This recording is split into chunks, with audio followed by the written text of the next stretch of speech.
ये कहानी 1983 की है।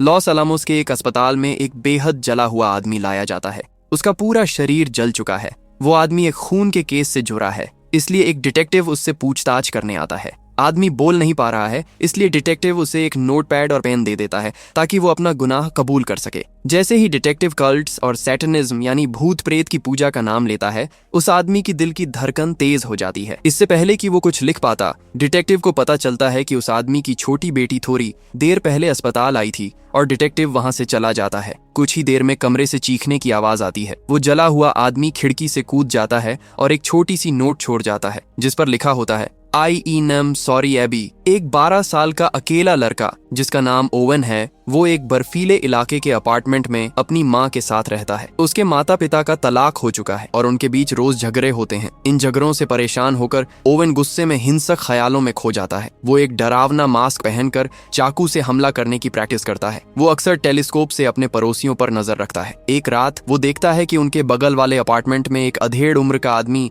जिसका नाम थॉमस है, एक लड़की के साथ रहने आया है। उस लड़की का नाम एबी है। एबी बेहद पीली दिखती है और अजीब बात यह है कि वो बर्फ में नंगे पैर घूमती है। स्कूल में केनी और उसके दोस्त ओवन को बहुत परेशान करते हैं। वो क्लास में उसका मजाक उड़ाते हैं और लॉकर रूम में उसे इतना डराते हैं कि डर के मारे उसका पेशाब निकल जाता है। इस गुस्से और अकेलेपन में ओवन एक चाकू खरीद लेता है और बाहर जाकर बदला लेने की प्रैक्टिस करने लगता है। एक शाम एबी अचानक उसके पास आती है। वो थोड़ी शांत और अजीब है। वो ओवन से कहती है कि वो दोनों दोस्त नहीं बन सकते और वहां से चली जाती है। उसी रात ओवन देखता है कि थॉमस काले कपड़े पहनकर चुपचाप बाहर निकलता है। थॉमस रेलवे ट्रैक के पास एक आदमी पर हमला करता है, उसे मार देता है और उसका खून एक जगह में भरने के लिए लाश को जंगल में लटका देता है। लेकिन गलती से ज्यादातर खून गिर जाता है और वो वहां से भाग निकलता है। अपार्टमेंट लौटकर ओवन सुनता है कि थॉमस अंदर किसी से झगड़ा कर रहा है। थॉमस कह रहा है कि वो लापरवाह हो रहा है और शायद खुद को पकड़वाना चाहता है। अगले दिन पुलिस उस खून की जांच करने ओवन के स्कूल आती है। धीरे धीरे ओवन और एबी के बीच दोस्ती होने लगती है। एबी बताती है कि उसे कभी ठंड नहीं लगती। ओवन उसे अपना रूबिक्स क्यूब खेलने के लिए देता है। बाद में एबी को खून की प्यास लगती है और वो एक पड़ोसी जिसका नाम जैक है, उसे एक टनल में फंसा लेती है।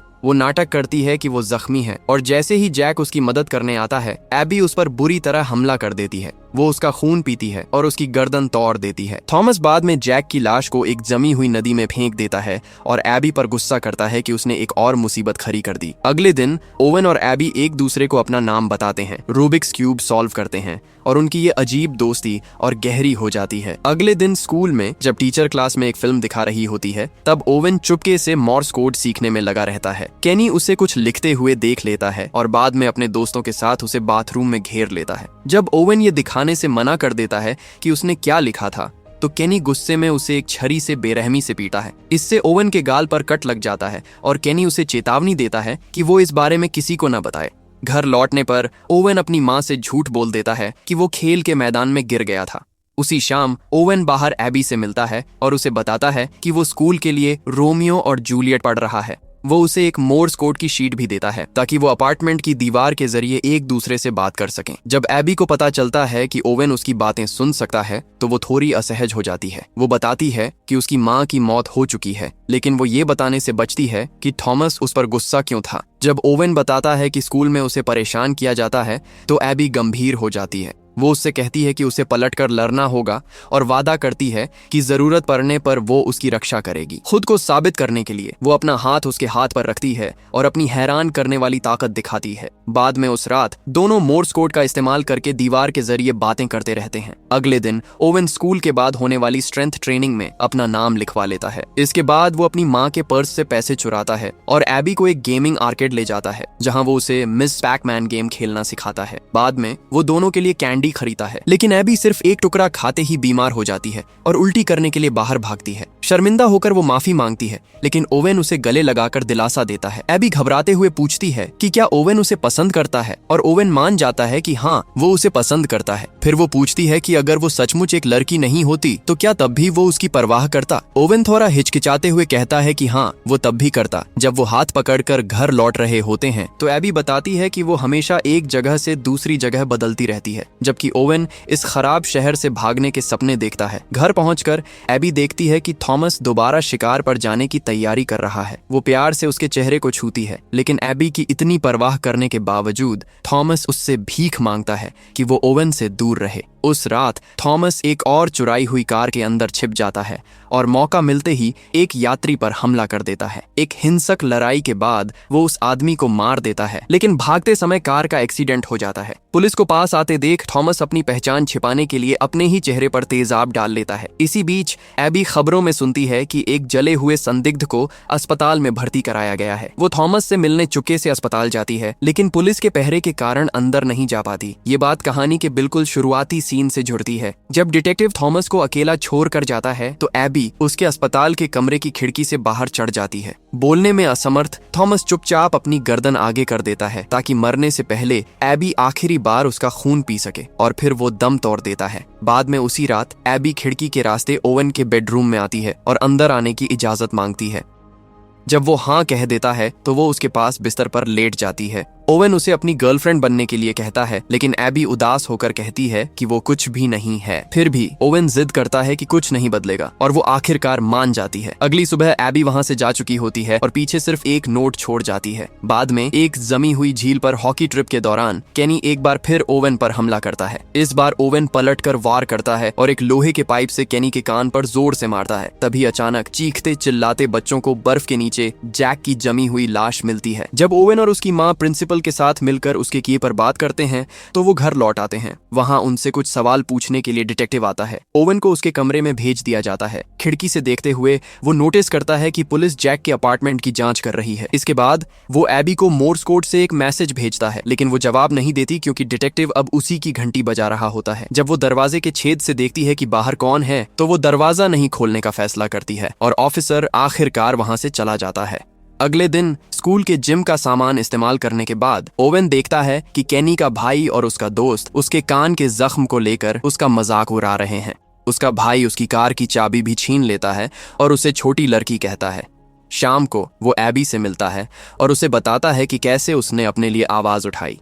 एबी को उस पर गर्व होता है और वो इनाम के रूप में उसके गाल पर किस करती है। फिर वो एबी को एक पुराने खाली पड़े अपार्टमेंट में ले जाता है जिसके बारे में उसे पहले रहने वाले एक लड़के ने बताया था और किसी बड़े को इसके बारे में नहीं पता। एबी वहां थोड़ा म्यूजिक बजाती है और ओवेन से पूछती है कि वो क्या करना चाहता है। जवाब में ओवेन एक ब्लड पैक्ट करने के लिए अपनी उंगली काट लेता है। खून की गंध एबी पर असर करने लगती है। वो खुद पर काबू रखने की कितनी भी कोशिश करे पर नहीं कर पाती। उसका चेहरा एक खूंखार रूप में बदलने लगता है। वो फर्श पर गिर जाती है और वहां टपके हुए खून को चाटने लगती है। जब ओवेन उसका नाम पुकारता है तो वो उसे दूर जाने को कहती है, लेकिन वो खुद अचानक बाहर भागकर एक पैर पर चढ़ जाती है। उसी वक्त वर्जीनिया अपने कुत्ते को घुमाते हुए वहां से गुजरती है और लैरी भी ज्यादा दूर नहीं उसके पीछे पीछे आ रहा होता है। जैसे ही वर्जीनिया पास आती है एबी उस पर कूद पड़ती है और उसका खून पीने लगती है, लेकिन लैरी उसे धक्का देकर हटा देता है और थोड़ी हाथापाई के बाद एबी वहां से भाग जाती है। कुछ देर बाद ओवेन अपनी उंगली पर पट्टी बांधते हुए देखता है कि एक एम्बुलेंस वर्जीनिया को ले जा रही है। वो अपनी माँ से बात करने की कोशिश करता है,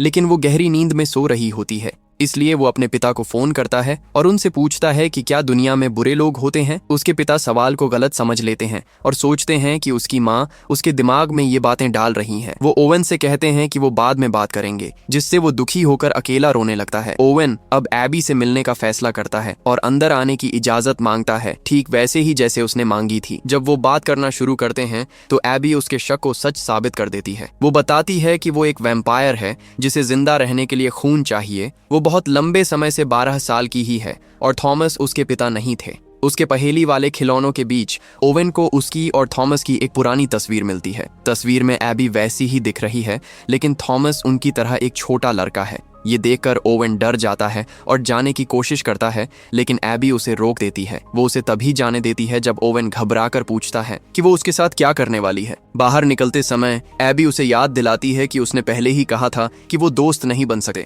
अस्पताल में डिटेक्टिव जांच के सिलसिले में लैरी और वर्जीनिया से मिलने आता है। जब वो लैरी से पूछताछ कर रहा होता है तभी वर्जीनिया होश में आती है और उसकी आंखें एक वैम्पायर जैसी बदल चुकी होती हैं। वो अपने हाथ में लगी ग्लूकोज की सुई को देखती है और उसे निकालकर घाव से चढ़ाया हुआ खून पीने लगती है। तभी एक नर्स अंदर आती है और खिड़की के पर्दे खोल देती है, जिससे सूरज की रोशनी कमरे में आ जाती है। इससे वर्जीनिया के शरीर में आग लग जाती है, जो तेजी से पूरे कमरे में और नर्स तक फैल जाती है। ओवेन अपने अपार्टमेंट में अकेले खाना खाते हुए टीवी पर अस्पताल की इस आग की खबर देखता है, क्योंकि उसकी माँ वकीलों से मिलने बाहर गई हुई है। तभी अचानक उसके दरवाजे पर दस्तक होती है। बाहर एबी खड़ी है, जो उससे अंदर आने की इजाजत मांगती है। जब एबी कहती है कि वो बिना इजाजत किसी के घर में कदम नहीं रख सकती, तो ओवेन सोच में पड़ जाता है। इसीलिए वो उसे ये दिखाने का फैसला करती है। जैसे ही वो बिना बुलाए अपार्टमेंट के अंदर कदम रखती है, अचानक उसकी आंखों, चमड़ी और पूरे शरीर से खून बहने लगता है। ये खौफनाक मंजर देखकर ओवेन घबरा जाता है और तुरंत उसे अंदर आने की इजाजत दे देता है। इजाजत मिलते ही खून बहना बंद हो जाता है और वो उसे कसकर गले लगा लेता है। जब एबी नहाने जाती है तो ओवेन फर्श पर गिरा खून साफ करता है, उसके खराब हुए कपड़े फेंक देता है और उसका मूड ठीक करने के लिए म्यूजिक बजाता है। वो उसे पहनने के लिए अपनी माँ की एक ड्रेस भी देता है। तभी अचानक ओवेन की माँ घर लौट आती है, जिससे एबी को खिड़की के रास्ते वापस अपने अपार्टमेंट भागना पड़ता है। उस रात बाद में ओवेन चुपके से एबी के अपार्टमेंट में चला जाता है और वहीं सो जाता है। अगली सुबह उसे एक नोट मिलता है, जिसमें लिखा होता है कि वो बाथरूम के अंदर न जाए। तभी अचानक दरवाजे पर दस्तक होती है। ये वही डिटेक्टिव है जो खून के केस की जांच कर रहा है। डिटेक्टिव जबरदस्ती अंदर घुस आता है और ओवेन एक मेज के नीचे छिप जाता है। अपार्टमेंट की तलाशी लेते हुए डिटेक्टिव को मरे हुए लोगों का सामान और एबी का लिखा नोट मिलता है, जो उसे बाथरूम तक ले जाता है। वहां बाथटब के अंदर कंबलों के नीचे एबी सो रही होती है। जैसे ही डिटेक्टिव रोशनी आने के लिए खिड़की पर लगे बोर्ड हटाता है, एबी की चमड़ी तुरंत जलने लगती है। वो जाग जाती है और उस पर बुरी तरह हमला करके उसका खून पीने लगती है। मरता हुआ डिटेक्टिव मदद के लिए चुपचाप ओवेन की तरफ हाथ बढ़ाता है, लेकिन ओवेन दरवाजा बंद करके वहां से चला जाता है।